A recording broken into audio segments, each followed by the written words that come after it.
2024 Darkhorse Mustang review begins right now. Hey everyone, and welcome back to the channel. Alrighty, so here it is, our Grabber Blue 2024 Ford Mustang Darkhorse.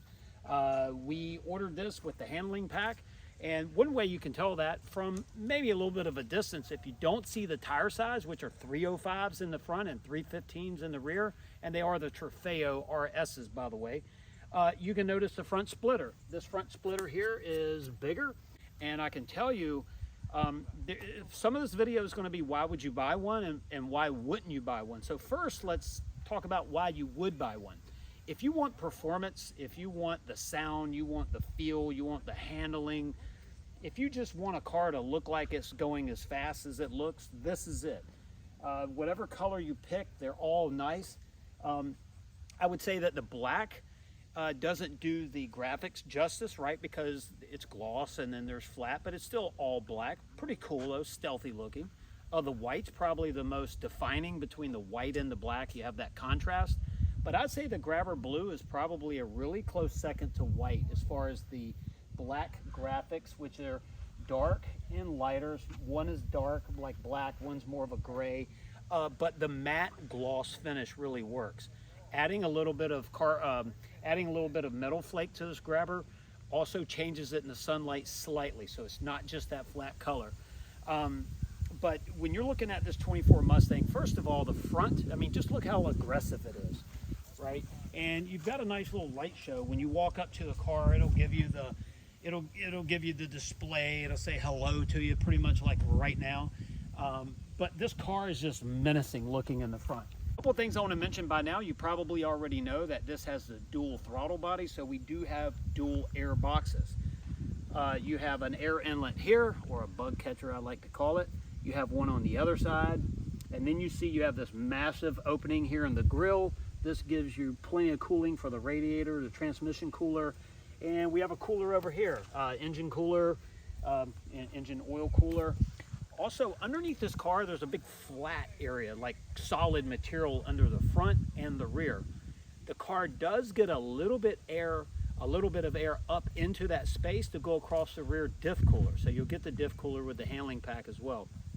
Now, the appearance of the car, like I said, it says Darkhorse, but of course you have the badges on the side anyway.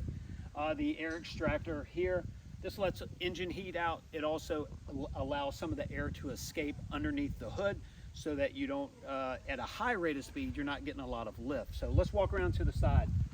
Now, you know, these are the reflective markers over here. At night, the car looks really sharp. You'll see you have the really large, like pizza style looking rotors in the front. And these are the 6-piston Brembo calipers in the front. Now you see we have a little bit of brake dust happening already. We have to clean those wheels. These wheels will be fun to clean for sure. But that rotor is pretty massive. So we have the Darkhorse logo right here. That really says what it is. And when you open the door at night, it projects a Darkhorse logo on the ground that is very clear, very bright and visible. Of course, we can't show it to you in the daylight, but at night, that thing really looks sharp. We'll do a video on that as well. All right, coming around to the back. First of all, the shoulders on this car really defined. It really, I mean, it's just strong looking. Also like how the tires stick out slightly from this.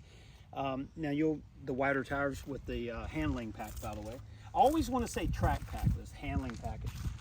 Now, Gavin and I installed the gurney flap. Now, if you want to know what the heck is the gurney flap, so right here, from here to here is this gurney flap. It comes loose in the trunk. We have a bolt here, here, here, and over here. And what it does is it adds this little bit of extra downforce right here.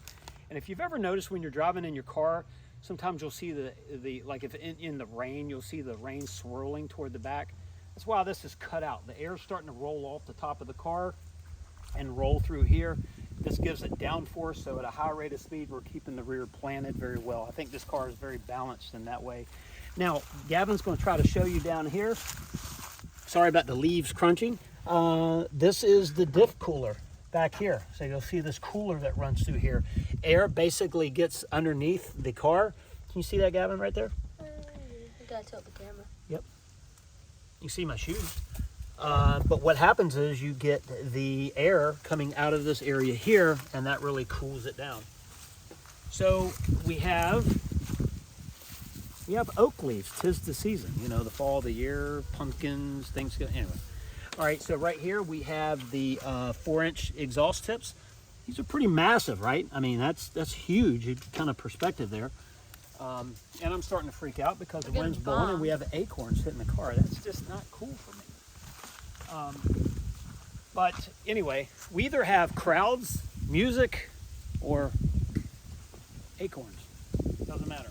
Anyway, no, there's just leaves falling. We're good.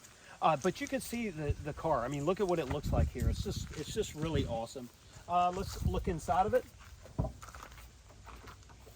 I really like the shifter, the 3D printed titanium. It's really, it's nice. It looks cool and it's physically cool. You're not feeling a lot of conductive heat from the transmission, the drivetrain up into your hand. So it does work in that as well.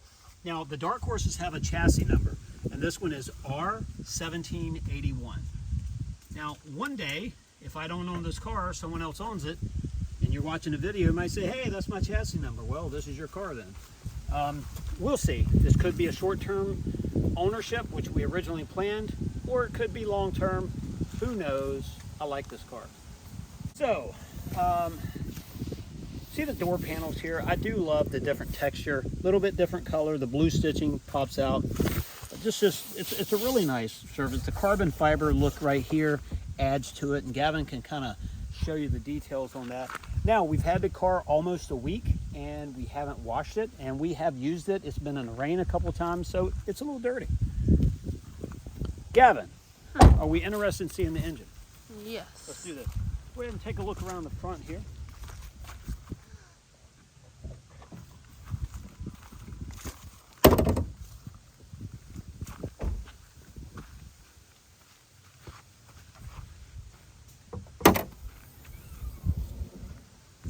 By the way, Gavin can pan around. Sorry guys, we're parked next to the competition here. There it is. Sorry, we had to park next to it. So here it is. Now, first of all, I really like what they've done. There's a lot of stuff here. However, there is some room. If you look at this strut tower brace right here, this is pretty cool. You have the Darkhorse identification in it. All right, if you notice, the backdrop is different. We had some music starting to blare and we had to leave that location. So instead of a golf course behind us, we have trees. This way we have a lake. Gavin wishes he was fishing, but we're not. So here you go. I want to talk about the engine. Now, if you have been paying attention to anything with the Darkhorse or the 7th generation Mustang anyway, you'll notice that this engine has the 2 throttle bodies. So we have the 2 air intakes. Gavin, let's show them this. Air comes in through here, through this duct into the air box, gets filtered, and then it travels in through the throttle body. This is it's a very responsive engine. I'm happy with it. This strut tower brace right here, it's branded as well, Darkhorse, Mustang Darkhorse in it. But this is a cool piece here. They are tying the shock towers into the frame or into the body of the vehicle here, and then shock tower to shock tower bracing. That helps strengthen the car up and get rid of some of that torsional flex that you can have in a sports car. I'm actually pretty happy with the distance in here. I mean, we have a lot of room in the front. Yes, there's a lot of stuff. I get it. It's 1965 anymore. We understand that. But out of vehicles, I have seen more stuff on some newer vehicles than this. And when I say stuff, you know, wires and hoses and whatever. So you can still see the engine here. It's pretty cool. One thing that I think Ford really needs to look at, and I'm gonna put this into a video with why you shouldn't buy a Darkhorse. One of the things is this splitter in the front. Now, between the car being an inch lower and this splitter right here, you don't have a lot of room. There's a lot of places that you can't park or you can't drive to. I say a lot because certain driveways, you might be able to drive into a driveway and back out, but you can't back the entire car in. And that's because the approach angle is different between driving in and backing in. It sounds weird. My driveway, for example, I can drive into it, but I will not back into it because I can promise you the angle, it will scrub in the front. We don't want to do that. I think that a splitter that's easily removable from the factory would be a very good option. So for someone that has the apron of their driveway is a pretty steep apron where they come off the road and up to the driveway, this car is not going to work there. So you need to pay attention. If you have one of those type driveways, you're going to have an issue pulling this car in there and it not hitting. I know that might seem trivial, but having a removable splitter so that you can, put it on or take it off easily. I mean, this one will unbolt. You can take this off. But when I say easy, I don't mean laying down, preferably on a lift with a screwdriver, maybe clips or some type of fasteners that would be easy. That might seem like, and it is a first world problem, I get it. But it is an issue. If you buy this car and can't park it in your driveway, then you have so just think about that, and where are you parking it might determine whether you go with this handling pack on this Darkhorse or not. Now, you shouldn't have that problem on a GT Performance Pack, or a base, or even a premium Darkhorse. I think where you get it is when you do the handling pack. If you go with that option, then that may be a real situation for you. So we're going to go through the gears on this country road. We're going to go from 0 to 55, which is the posted speed limit, and we're going to do it safely. I just want you to hear the tone, the shifting, and see what you think about the 24 Darkhorse with the handling pack. Let's go.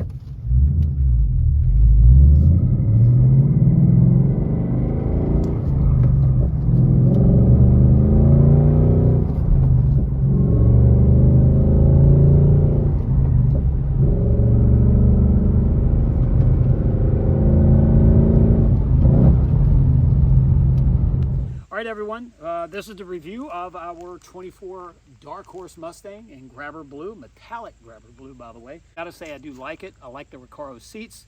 I like the way you feel in the car, where your arms can rest while you're driving. It's a very good cruising car, I'll tell you that. So anyway, if you haven't already, please like the video, subscribe to our channel, and I look forward to talking to you soon.